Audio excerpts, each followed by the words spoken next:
I'm Renz Joshua M. Responso from BSED English, second year.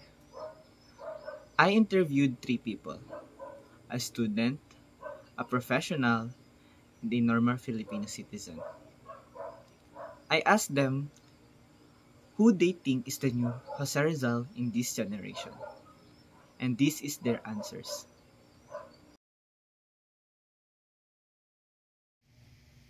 Para sa akin, ang mga pulis ay sumisimbolo bilang kabayanihan ni Jose Rizal dahil handa silang ialay ang buhay nila sa karamihan. Ang mga guro ang makabagong Jose Rizal dahil sila ang nagbibigay liwanag, kaalaman at inspirasyon sa mga kabataan, tulad ni Rizal na nagmulat at nagpalakas ng bayan sa pamamagitan ng edukasyon.